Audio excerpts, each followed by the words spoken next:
Jaya Gaura Nitai Jaya Gaura Nitai Jaya Gaura Nitai.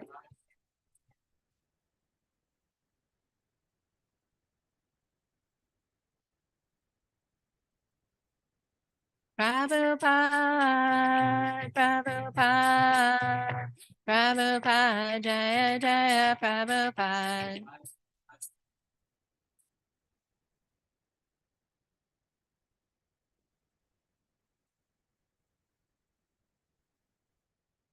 Shri Gauranitai ki Jai, Srila Prabhupada ki Jai, Srila Gurudeva ki.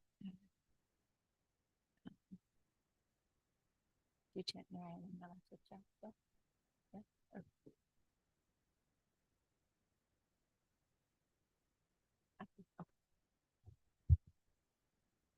We'll chant those first. Narayana Namaskritya. Are you going to chant together? Okay. Narayanam Namaskritya Naram Chaiva Narottamam Devim Saraswatim Vyasam Tato Jayamudirayat Nashta Prayesha Bhadreshu Nityam Bhagavata Sevaya Bhagavati Uttama Shloke Bhaktir Bhavati Naishtaki. Om Namo Bhagavate Vasudevaya. Om Namo Bhagavate Vasudevaya. Om Namo Bhagavate Vasudevaya.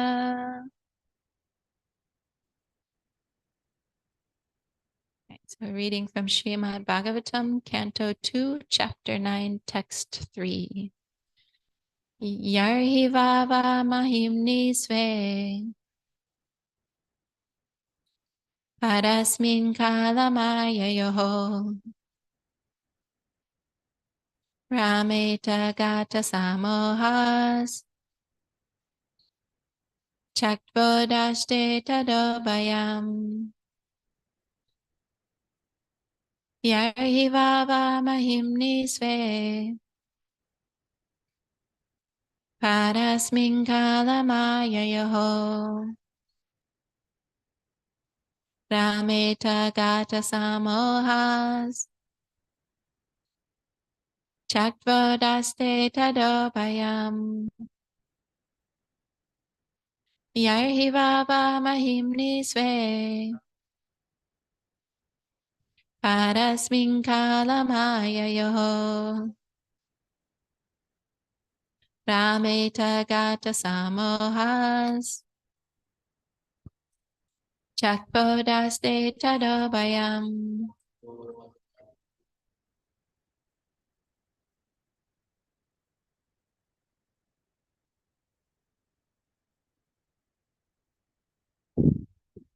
Yarhi Vava Mahimni Sve Yarhi Vava Mahimni Sve Parasmin Kalamayayoho Parasmin Kalamayayo Ramate Gata Sammohas Ramatya Gata Samohas Tyakvodaste Tadobhayam Chakvodaste Tadobayam. Yarhi Vava Mahimni Sve Yarhi Vava Mahimni Sve Parasmin Kalamayo Parasmin Kalamayayo Meta Gata Samohas Rameta Gata Samohas Chakvodaste Tadodbhayam Chakvodaste Tadobayam. Yarhi Baba Vahimni Sve Yarhi Vava Mahimni Sve Parasmin Kalamaya Yoho Parasmin Kalamayayo Rameta Gata Samoha Rameta Gata Samohas Chakvodaste Adobhyam Chakvodaste Tadobayam.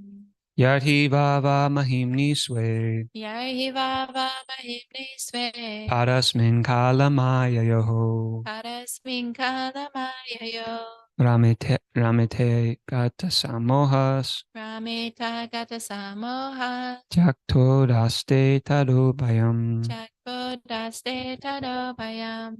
Yarhi Vava Mahimni Swe. Yarhi Vava Mahimni Sve. Parasmin Kalamaya Yaho. Parasmin Kalamayayo. Rameta Gata Samohas. Rameta Gata Samohas. Tyaktvo Jaste Tadobhayam. Vaste Tadobhayam. Yarhi, at any time. Vava, certainly. Mahimni, in the glory. Sve, of himself. Parasmin, in the supreme. Kala, time. Maya yoho, of the material energy. Rameta, enjoys. Gata samoha, being freed from the misconception. Chakva, giving up. Udaste, in fullness. Tada, then. Ubayam, both the misconceptions of I and mine. Translation and purport by Srila Prabhupada. Srila Prabhupada ki. Translation. As soon as the living entity becomes situated in his constitutional glory and begins to enjoy the transcendence beyond time and material energy, he at once gives up the two misconceptions of life, I and mine, and thus becomes fully manifested as the pure self. Purport. The two misconceptions of life, namely I and mine, are verily manifested in two classes of men. In the lower state of conception of mine, the conception of mine is very prominent, and in the higher state, the misconception of I is prominent. In the animal state of life, the misconception of mine is perceivable even in the category of cats and dogs who fight with one another with the same misconception of mine. In the lower stage of human life, the same misconception is also prominent in the shape of it is my body, it is my house, it is my family, it is my caste, it is my nation, it is my country, and so on. And in the higher state of speculative knowledge, the same misconception of mine is transformed into I am, or it is all I am, etc. There are many classes of men comprehending the same misconception of I and mine in different colors, but the real significance of I can be realized only when one is situated in the consciousness of I am the eternal servitor of the Lord. This is pure consciousness, and the whole Vedic literatures teach us this conception of life. The misconception of I am the Lord or I am the Supreme is more dangerous than the misconception of mine. Although there are sometimes directions in the Vedic literatures to think oneself one with the Lord, that does not mean that one becomes identical with the Lord in every respect. Undoubtedly, there is oneness of the living entity with the Lord in many respects, but ultimately the living entity is subordinate to the Lord, and he is constitutionally meant for satisfying the senses of the Lord. The Lord therefore asks the conditioned souls to surrender unto him. Had the living entities not been subordinate to the supreme will, why would the living entity be asked to surrender? Had the living being been equal in all respects, then why was he put under the influence of Maya? We have already discussed many times that the material energy is controlled by the Lord. The Bhagavad Gita 9:10 confirms this controlling power of the Lord over the material nature. Can a living entity who claims to be as good as the Supreme Being control the material nature? The foolish I would reply that he will do so in the future. Even accepting that in the future one will be as good a controller of material nature as the Supreme Being, then why is one now under the control of material nature? The Bhagavad Gita says that one can be freed from the control of the material nature by surrendering unto the Supreme Lord. But if there is no surrender, then the living entity will never be able to control the material nature. So one must also give up this misconception of I by practicing the way of devotional service or firmly being situated in the transcendental loving service of the Lord. A poor man without any employment or occupation may undergo so many troubles in life, but if by chance the same man gets a good service under the government, he at once becomes happy. There is no profit in denying the supremacy of the Lord, who is the controller of all energies, but one should be constitutionally situated in one's own glory, namely to be situated in the pure consciousness of being the eternal servitor of the Lord. In his conditional life, the living entity is servant of the illusory Maya, and in his liberated state, he is the pure, unqualified servant of the Lord. To become untinged by the modes of material nature is the qualification for entering into the service of the Lord. As long as one is a servant of mental concoctions, one cannot be completely free from the disease of I and mine. The supreme truth is uncontaminated by the illusory energy because he is the controller of that energy. The relative truths are apt to be engrossed in illusory energy. The best purpose is served, however, when one is directly facing the supreme truth, as when one faces the sun. The sun overhead in the sky is full of light, but when the sun is not visible in the sky, all is in darkness. Similarly, when one is face to face with the Supreme Lord, he is freed from all illusions, and one who is not so is in the darkness of illusory Maya. The Bhagavad Gita 14:26 confirms this as follows. Mam cha yo vyabhicharena bhakti yogena sevate sagunan samatitaitan brahma bhuyaya kalpate. So the science of bhakti yoga, of worshiping the Lord, glorifying the Lord, hearing the Srimad Bhagavatam from the right sources, not from the professional man, but from the person who is Bhagavatam in life, and being always in the association of pure devotees, should be adopted in earnestness. One should not be misled by conceptions of I and mine. The karmis are fond of the conception of mine.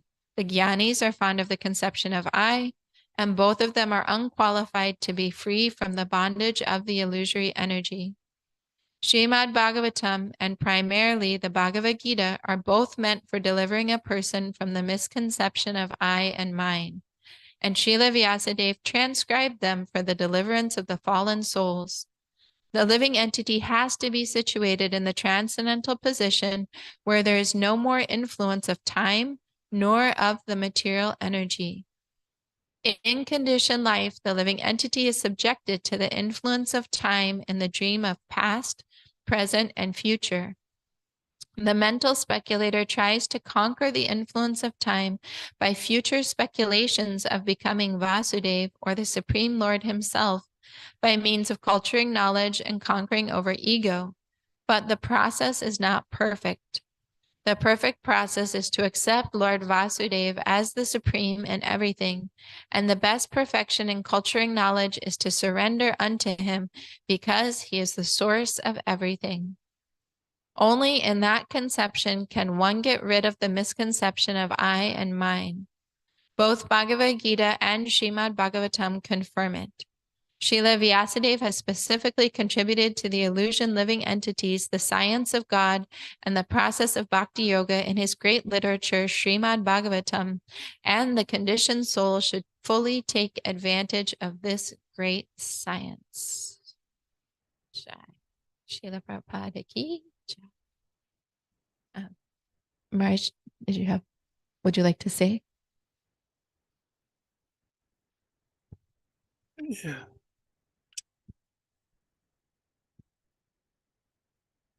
Oh, the living entity has to give up the wrong conception of himself.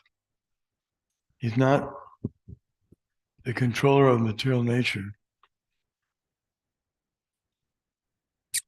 He becomes illusioned by Maya. because he's very small. The living entity is Brahma, but he's just a minute particle. And being small, he can be overwhelmed by the illusory energy. Just like a drop of water from the ocean can be dried up. But the ocean is so vast, it's not affected by surroundings. So the living entity doesn't become destroyed. He cannot become reduced to nothing, but he can become so overwhelmed by the illusory energy that he thinks that he is the body. And so that's the beginning of the mind. This is my body. And he should, when he thinks, he says my body, as Prabhupada taught children when he was giving them a little lesson in self-realization, say, so this is your leg, your arm, your foot, and then what is this? My whole body. So who's the mind? Who's the person that is the owner of the body? And who's the person who's, then we say, my car. Because we're thinking, I'm this body that has a beginning date, a birth date, and has a certain name attached to it. So I'm that, this is my car because it's on paper, it says that I own this car. So everyone's caught in this illusion. It's a complete illusion for everyone in the material world. Everyone is under this spell of mind. And then I is for the impersonalists. They say, Soham, I'm the same as him. So they think by speculation that they can become as good as God. They become frustrated in trying to be the supreme in owning everything, in controlling everything, enjoying everything. They get frustrated because there's so many problems with that. Then they say, it's all right. I'll become God. And then that's the same thing. If one thinks he's God because he owns a big mansion, or if one thinks he's God because he has imagined himself to be moving the universe and making the stars go in their orbits, that's just hallucination. He's hallucinating. Like when one is mad, he's hallucinating. He can't understand what's right, what's wrong, what's real, what isn't.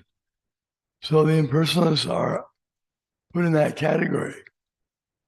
It's a madness to think that I'm God. How offensive that is. For one to think that he can become God when he is controlled by material nature. So they're also an illusion. They're not free from illusion. Therefore, the Vaishnavas are not very much inclined towards the impersonal or the Mayavad philosophy where one thinks he's the same as God. He's God.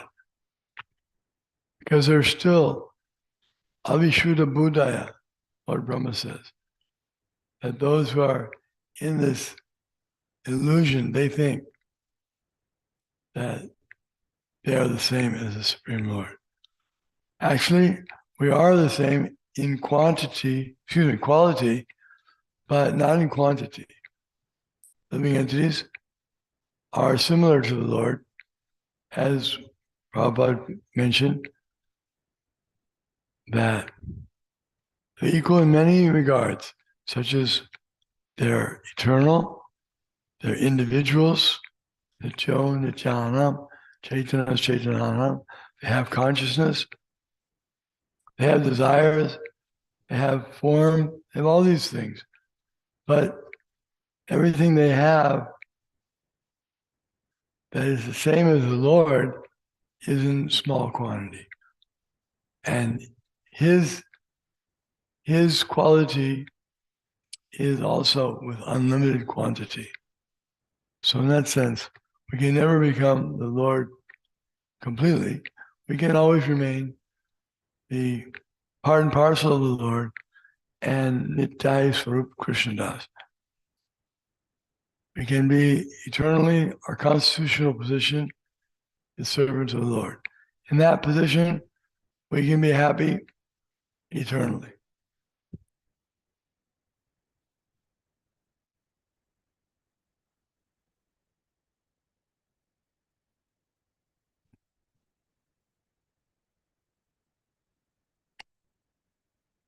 May I request so when we come to Krishna consciousness, we begin to, at least intellectually or like in the mind, shift that identity that I'm not the body, I'm a servant of Krishna. And then in the course of practicing Krishna consciousness, it seems we still run into conceptions of I and mine still within the heart, and to actually change the heart to actually understanding and acting in that Jai Shri Shri Gaura Nitai Ki Jai, in that mode of servitorship. Could you just share how one can continue to develop that consciousness, like from the beginning when we join and we start our japa and we start our practice, but along the way, as we see that we're still having like either like the family conception of life, or we may still have some attachment to like national identity, and it may be hard to develop that mode of servitorship. So just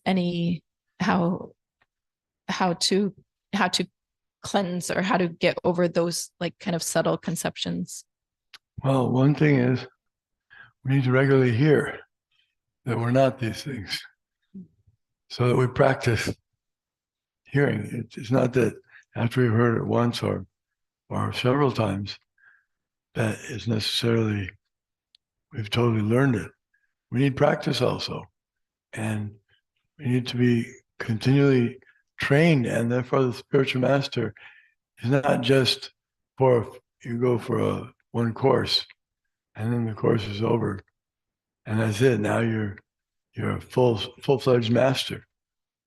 The disciple always remains the humble servant and always ready to take lessons. He's always eager to hear from the spiritual master and from other Vaishnavas, because by hearing, we become again refreshed. Just like you take bath, you don't take a bath once. Now I'm clean. That's nice, you're clean now, but you're in the dirty place. This is the material energy. So you'll become dirty. Watch out. Take another bath. You have to take a bath regularly. Same thing.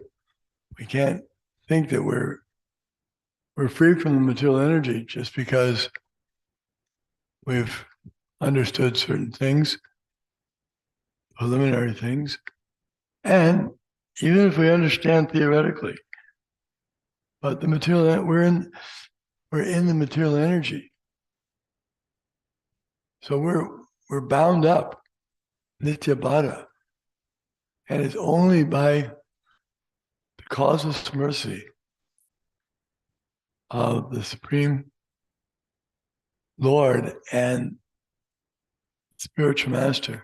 Yasyadeve parabhaktir tadeve tagaro asyaite katitya hyarta Prakashante Mahatmana. One who has implicit faith in both Guru and Krishna. All the imports of the Vedic knowledge are automatically revealed. So he has to go on hearing, has to go on being a student.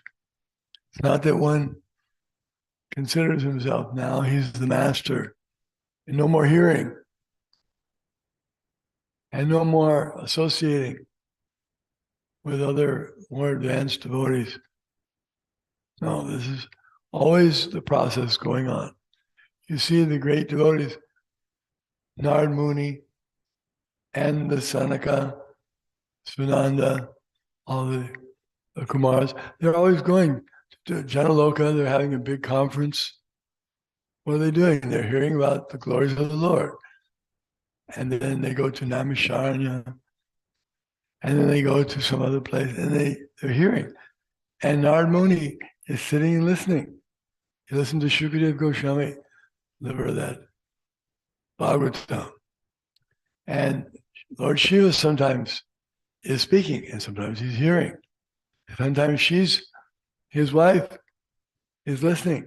She's becoming the student, Parvati, and then she has her own group of students she's teaching. So everyone who's a teacher, they have to always keep refreshing themselves by taking bath, bathing in the transcendental knowledge of Srimad Bhagavatam and Bhagavad Gita. These two books, Prabhupada considers the absolute most important books of the Vedas. Summarize everything. Bhagavatam summarizes so many things in the Bhagavad Gita. So therefore we should take them seriously. Therefore, Prabhupada established two main classes. In fact, he said, if everyone attends these classes, then they'll be fixed up. Hear from the Bhagavatam daily. Nityam Bhagavata Seva. Nitya means always, or constantly, or regularly. We have to hear regularly these classes. We have many other duties as well. We're out preaching and doing so many things. But we have to remember we're coming in contact with material energy out there. So there's a possibility of becoming bewildered. At every moment we see, even those who are senior and who are advanced, even Vishwamitra, he was able to meditate for 60,000 years in trance. Still he fell down. Still he got influenced by the material energy. Sobari, he was not just Sobari Muni. He was a great learned scholar, very advanced in so many ways. Still, he became overwhelmed because the material energy is just so strong. Therefore, it said, Daivihesha, what's that word? Daivihesha Gunamai, Mamaya, yes, Duratya. Duratya means very difficult to overcome. But Daivihesha Gunamai, Mamaya, Duratya, Mameva ye prapadyante, Mayametam Durat. But those who surrender to me can easily cross beyond it. That surrendering process, every day, you have to pray. Please let me engage in devotional service. Let me not think that I'm done learning. Let me not think I'm advanced. Let me not think that I've got control of the material energy. Sometimes someone says, I'm free from the influence. I can't be influenced by the illusory energy. Even Lord Shiva, not that Lord Shiva is like us, but he also thought that he would not be bewildered by seeing the Mohini form of the Lord, but he was also bewildered. Of course, it took Mohini, the Lord's personal expansion as a woman, to bewilder Lord Shiva. But we don't need to have the Lord direct expansion, the internal potency. We can be bewildered by his external potency very easily. We're not so strong as Lord Shiva. So we shouldn't think that we're free from the illusory energy. We can fall down at any moment. And we should just be praying. Please, my Lord, please engage me in devotional service. Therefore, Hare Krishna, Krishna Krishna, Hare Hare, Hare Rama, Rama Rama, Hare Hare.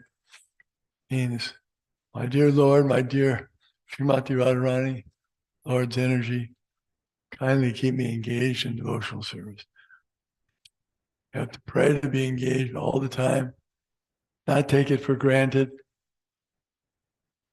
that I'm doing this service and I'm very advanced now. Maya is very strong, but Krishna is stronger. So you have to stay out of Maya's range. Tamasima Jyotir Kama. Come out of the darkness, come into the light. Thank you.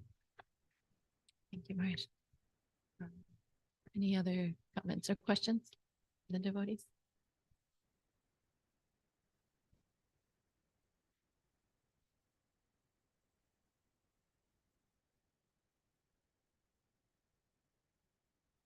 I was just gonna share that at the end of the purport, Prabhupada's mentioning, I think I just don't want to get the words wrong, but he says it's a great science.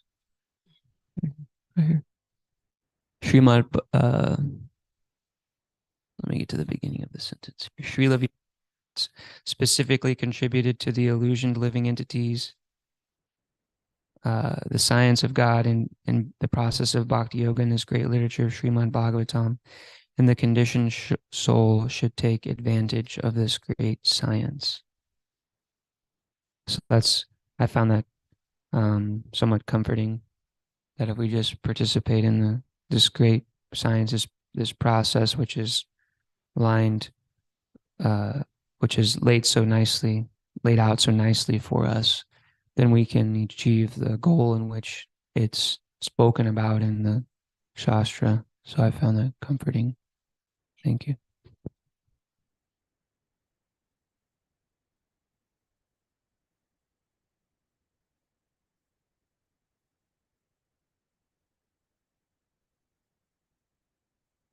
Any other comments, questions, connections?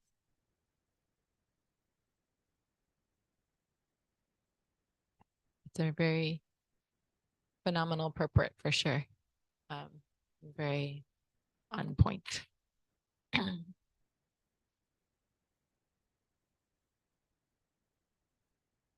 Definitely something I was ready to hear and think about for the day.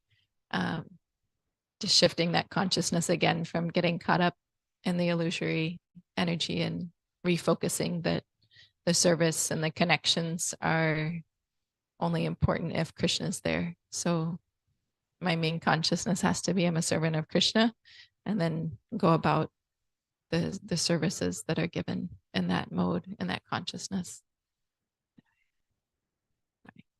So I think we'll stop there for the day. Yeah.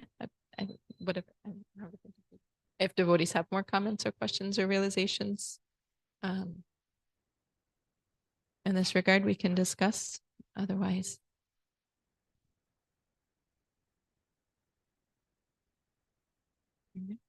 yeah.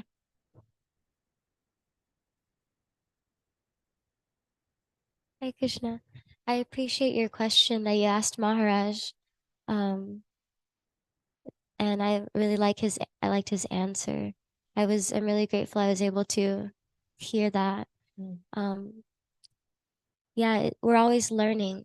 I like how he said that as a teacher, you have to constantly take a bath. You have to constantly refresh your learn your knowledge so that you have more to share with your students or your friends or those around you. And I really like how his approach, and you asked how we can remain keep this mood, this consciousness of I'm a servant of Krishna.